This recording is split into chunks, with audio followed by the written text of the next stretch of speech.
তুমি বড় হয়ে কি করতে চাও? আমি বড় হয়ে 5 ওয়াক্ত নামাজ পড়তে চাই আর আল্লাহর সব কাজ করতে চাই। আপনারা সবাই আমার জন্য দোয়া করবেন। আচ্ছা বাবু, আমাদের মাতৃভাষা আছে কিন্তু পিতৃভাষা নেই কেন? আসলে আমাদের মা এত কথা বলে বাবাকে কথা বলার সুযোগই দেয় না। বাবুরা, তোমাদের সমস্যা কি?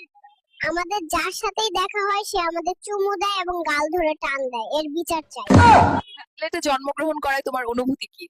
সিলেটে জন্মগ্রহণ করে নিজেকে লজ্জিত মনে হচ্ছে, কারণ সিলেটের মানুষ পাথর চুরি করে। তোমরা কিসের জন্য আন্দোলন করছো? আমাদের বাবা মা খাওয়ানোর সময় কার্টুন দেখানোর অভ্যাস করে আমাদের চোখ নষ্ট করে দিচ্ছে।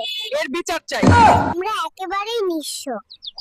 আমাদের বাবা মা ফেসবুক, টিকটক আর পরকীয়ায় হারিয়ে গেছে, আর ওদের ঝগড়ার কারণে আমরা একা হয়ে যাচ্ছি। এখন তারা আমাদের সাথে সময় কাটাতে ভুলে গেছে। এই, ডাক্তার কোথায় গেল? আমাকে কতই না কষ্ট দিল, তারে আজকে ডাক্তারি শিখাবো। ঘরের বউ যদি ভালো হয় তাহলে একজন বেকার পুরুষও প্রতিষ্ঠিত হতে পারবে, আর ঘরের বউটা যদি খারাপ হয় তাহলে একজন প্রতিষ্ঠিত পুরুষও চোখের পলকে ব্যর্থ হয়ে যাবে। আপনারা এখানে কি করছেন? সিলেটে সাদা পাথর তুলে শেষ করে ফেলছি, তাই চাঁদে আইছি পাথর তুলতে।